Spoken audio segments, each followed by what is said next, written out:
शिष्य भनौँ भने फरक छ गुरु र शिष्यको एउटा कम्बिनेसन हो।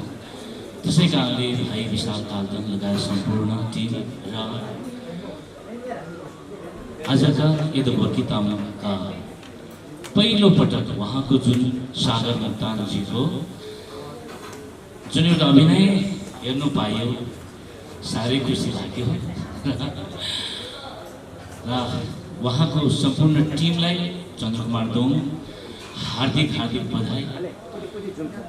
अझै हजुरको उत्तरोत्तर प्रगतिको म कामना गर्दछु कि हजुरको अभिनय देख्न पाइयो, हेरेको थियो त तपाईँ एकदमै पहिलो पटक म पनि तपाईँकोमा एउटा निखारता देख्न पायो। एकदमै मलाई गर्व लागेको छ र अब यो सङ्गीत गीत सङ्गीत आफ्नो एउटा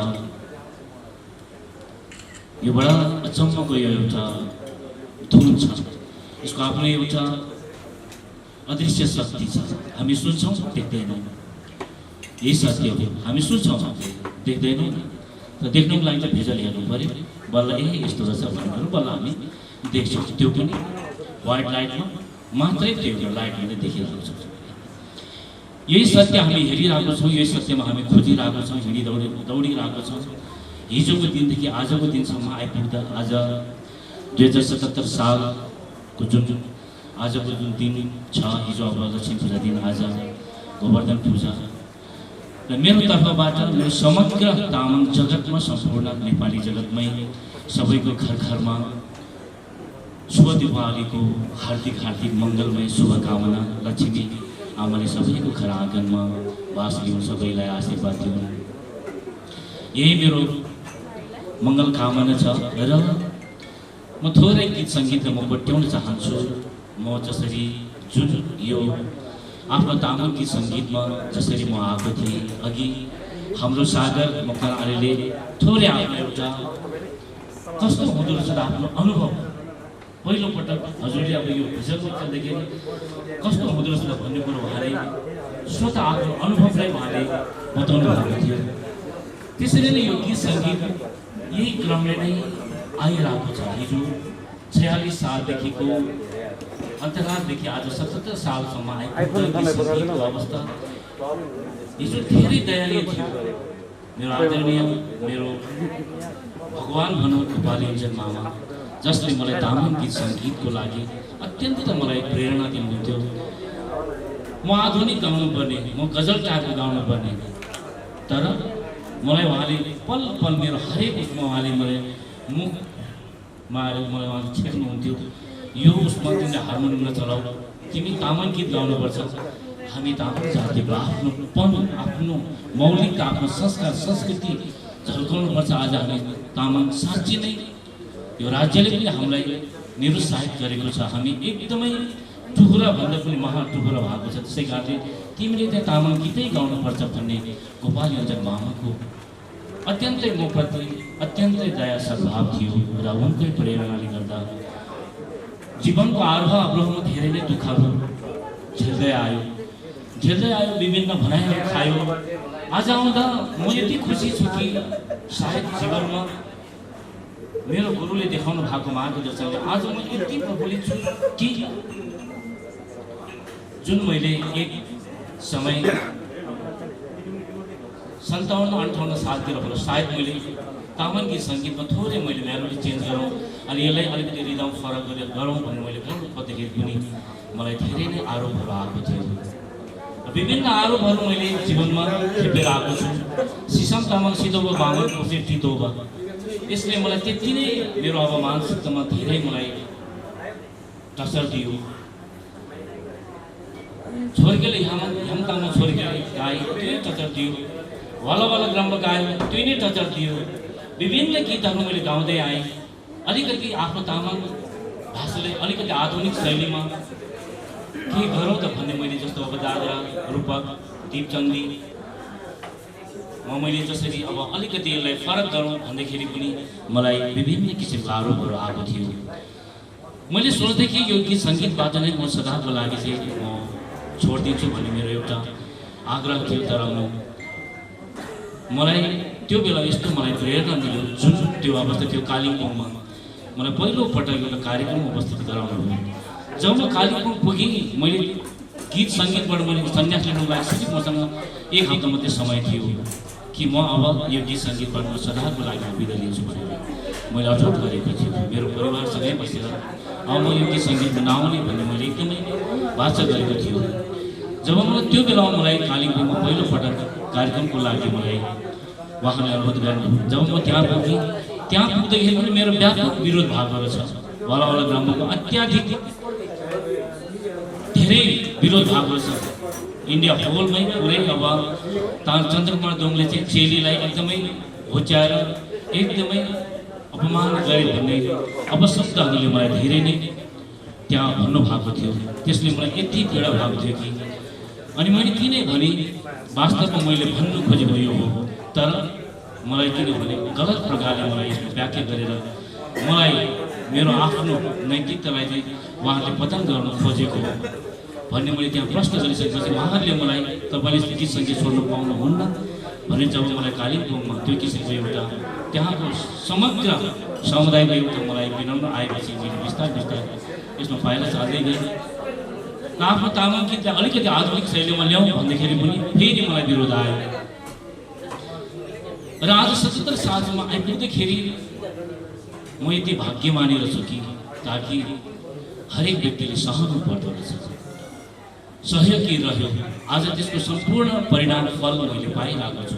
म यति खुसी छु कि मेरा भाइ आउने मेरो नवोदितहरूले बस आज गजलमा एउटा सेमी गजलमा एउटा आधुनिकपनमा तामाङ गीतलाई आफ्नो पनबाट ढाल्दाखेरि कस्तो हुँदो रहेछ त भन्ने कुरा आज सबै समग्र हिजो मलाई औँलो ठड्याउने जो हुनुहुन्थ्यो सङ्घ संस्था, तामाङको आफ्नै तामाङकै सङ्घ संस्था हो, कुनै पनि अरू अन्य सङ्घ संस्था पनि होइन, हाम्रै यहीँको तामाङकै मेजर सङ्घ संस्थाले नै मलाई यो किसिमको एउटा आरोपहरू म खेप्दै आएको थिएँ। र आज आएर तामाङ गीत सङ्गीतले जुन एउटा उचाइ हासिल गरेको छ, एउटा इतिहास कायम गरेको छ, यसमा चन्द्रकुमार दत्त अत्यन्तै गौरव गर्दछु। र मेरो आउने नवोदित मेरा भाइ बहिनीहरूलाई मेरो यही नै आग्रह छ कि तपाईँहरूले गर्दै जानुहोस्, जीवनमा आफ्नो कर्मलाई यो कर्म हो, यो कर्मलाई तपाईँले हृदयले गर्दै अगाडि बढ्दै जानुहोस्। अनेकौँ तपाईँले बाधा अड्चन आउँछ, त त्यसलाई पार गर्दै छिचोल्दै तपाईँ अगाडि बढ्नुहोस्। मेरो धेरै शुभकामना छ। गर्ने मलाई एउटा प्रमुख अतिथिमा भाइ अमीर दोङले निमन्त्रण गर्नुभयो। म यसको योग्य त छुइनँ, तर एउटा दाई सम्झेर मलाई प्रेरणा दिनुभयो। धन्यवाद हजुर दाई, सम्पूर्ण टिमलाई। र नवोदित हाम्रो अब भाइ अब सागर मोक्तान, नामै त सागर छ होइन, मोक्तान भनेपछि मोक्तानको अलिकति दिल पनि अलिकति फराकिलो हुन्छ। किन म चाहिँ अब अलिकति यो मोक्तानकै अब ज्वाइँ पऱ्यो भने पनि त्यो भन्न सक्छ कि आफ्नो अब ससुराली खलास पऱ्यो नि त। त्यही अब ससुरालीको अलिकति अब त्यो मावाली पनि पर्ने होइन, मावाली पनि अब मोक्तानै पर्ने, ससुराली पनि अब मोक्तानै पर्ने। कस्तो अब यो भाग्य के यो दोङको पनि अचम्म, विशेष हो चन्द्रकुमार दोङ होइन, यो भाग्य अचम्म भाग्य। त्यसै कारणले अब हाम्रो सागर मोक्तानजीको पहिलो भिडियो देख्दाखेरि मलाई लाग्यो कि तपाईँ त्यस्तो अब राम्रो देख्छ भने मैले सोचेकै थिएँ कि होइन, लाइभमा हेरेँ म भन्दा बुढो जस्तो देख्छु। त्यहाँ हेर्दाखेरि त बबाको देखेँ त होइन, एक्टिङहरू पनि त्यस्तै छ। बापरे तपाईँ साँच्ची नै अब एउटा नेता हुनुहुँदो रहेछ भन्ने कुरो थाहा पाएँ। किन नेताले अभिनय यसरी गर्नुपर्दो रहेछ भन्ने कुरो त थाहा छ नि त। त्यसै कारण चाहिँ बस आज तपाईँको प्रश्न हजुरको अभिनयबाट चाहिँ म चाहिँ एकदमै यति मोहित भएँ कि हजुरलाई थ्याङ्क यू। अझै हजुर योभन्दा एकदमै प्रगति गर्दै जानुहोस्। अझ हजुरले हाम्रो तामाङकी सङ्गीतको लागि यस्तै यस्तै हजुरको एउटा सहयोग हजुर यसरी नै आइदिनु पर्यो र हाम्रो नेताहरू जो जो छ उहाँहरूलाई पनि यसको लागि चाहिँ आफ्नो तामाङकी सङ्गीतको लागि तपाईँको बाटो पनि अलिक माथिको लागि पहल गरिदिनु पर्यो र हजुरको अझै योभन्दा पनि दमदार यही दमदार छ होइन। यसको जुन अब एउटा भिजुअलको होल कन्सेप्टहरू छ अत्यन्तै राम्रो गर्नुभएको छ। अमीर भाइको एउटा डाइरेक्सन अहिलेसम्मको उत्कृष्ट बनेको देखियो पाइयो। अब यसको खर्च पर्छ पुरो नगरौँ होइन, नेता नै भएपछि त अब खर्च गर्छ के गर्नु होइन। अब अभिनय अब कार नै अब यसको अब प्रोड्युसर भएपछि त बवाल गर्नुभएको छ उहाँले। सुरुमै उहाँले किनभने एकदमै आफ्नो दुई हातमै लड्डु अब पार्नुलाई उहाँ एकदमै सफल हुनुभएको छ। त्यसै कारण हजुरलाई अग्रिम अझै योभन्दा बेसी बेसी सफलता मिलोस् र अब आफ्नो त अब ससुराली फेरि अब यति भन्यो भने ज्वाइँको के माओवालीको के काम होइन। त्यही कारण चाहिँ हजुरलाई एकदमै विशेष तपाईँ नवोदित भावनाहरू चाहिँ एकदमै हजुरलाई एकदमै स्वागत छ यो तामाङकी सङ्गीतमा। यसमा जुन मोडलको जुन अब नायिकाको उसमा भूमिकामा निभाउनु भएको छ भान्जीले एकदमै राम्रो छ। म एउटा हजुरलाई एउटा चाहिँ म भन्न चाहन्छु, एउटा मेरो सल्लाह जो नायिका जो हुनुहुन्छ तपाईँहरू जो भए पनि एउटा निर्देशकले पनि नायक नायिकाले चाहिँ आफ्नो जुन लिपसिङ गर्दाखेरि जुन लिपसिङ गर्छ हामी गीतको लिपसिङ जुन गर्छौँ हामी त्यो गर्दाखेरि चाहिँ तपाईँ स्वयं हुबहु तपाईँले नै गएको जस्तो ठ्याक्क हुनु पऱ्यो, ट्याक्क मिल्नु पऱ्यो नि त होइन। अनि गीत गाउँदाखेरि चाहिँ हो त्यो मुख मात्रै चलाएको हो नि त, प्रष्ट मैले नै गाएको हो, मेरो अझै एकदम बोयफ्रेन्ड हो अथवा मेरो फलाना हो भन्ने प्रकारले चाहिँ यो लिपसिङ पनि अत्यन्त मिल्नुपर्छ। यसको लागि अब अलिकति म निर्देशकलाई पनि म अलिकति यसको अब सल्लाह सुझाव दिन चाहन्छु। निर्देशकले यो पार्टमा अझै पनि हामीले गर्नुपर्ने होइन एक दुईवटा कमी कमजोरीलाई चाहिँ जस्तो उहाँको अब शाहरुख खानको स्टाइलको उहाँको अब जुन दिनुभएको छ होइन, शाहरुख खानले यसरी हात के अरे अब फैलाएपछि त बलिउड सबै हल्लिन्छ नि त। त्यसै कारणले अब सागर मोक्तानजीको पनि हात यसरी फैलाउँदाखेरि पक्कै पनि तामाङ समाजको पनि एउटा सबै गरिँदै चाहिँ हल्लियोस् भन्ने म एकदम फेरिको लागि म शुभकामना दिँदै अलिकति म ज्यादै बोलेँ र सम्पूर्ण टिमलाई पत्रकार बन्धुलाई सम्पूर्ण हजुरहरूलाई मेरो तर्फबाट न्यानो अभिवादन र यो दीपावलीको सबैमा हार्दिक मङ्गलमय शुभकामना। यहाँको शरीरमा सुख शान्ति समृद्धि आओस्, हाई एनर्जी आओस्, तपाईँले के गर्ने तपाईँले जोस जाँगर मिलोस् यही मेरो प्रार्थना छ। कुनै भगवान्सँग बुद्धसँग म कुञ्जोसँग भन्दै धन्यवाद अमीर भाइ सम्पूर्ण टिमलाई फजिरे ठाकुरजी। धेरै त बोल्नु पर्दैन होला, गीत हेऱ्यौँ हामीले। एउटा नेपाली सङ्गीतको बजार विश्व सङ्गीतको बजारमा नेपाली सङ्गीतको बजार सानो नै छ। त्यसभित्रको आदिवासी सङ्गीतको बजार जतिको तामाङ सङ्गीतको बजार त्यति ठुलो त छैन। तर एउटा खुसीको कुरा नेपाली सङ्गीतको दाँजोमा जनजाति मध्येको गीत सङ्गीतको अलि राम्रो बजार भनेको हामी तामाङ समुदायको मात्र हो। र यहाँ खटिरहनु हुने सम्पूर्ण कलाकार साथीहरूको आफ्नो दुःख छ। सबैले हामी गीत सुन्छौँ, अघि हाम्रो यस गीतका नायकजीले भन्नु हो अरूको हेर्दा रमाइलो लाग्थ्यो, अरूले गरेको अरूले गाएको सुन्दा मिठो लाग्थ्यो, तर आफै खटिनु पर्दाको अनुभव उहाँले सुनाउनु हो। काम गर्न धेरै गाह्रो छ। अब हामीले सोच्नुपर्ने दिन पनि आएको छ, किनभने विकाससँगै विनाश पनि भएको छ। तामाङ सङ्गीतमा हामीले धेरै लगानी गऱ्यौँ, धेरै राम्रो सिर्जनाहरू बजारमा आएको छ। लगभग मैले मात्रै 1000वटा सिर्जना गरिसकेको रहेछु। अहिले म डाटा कलेक्सन गर्दैछु।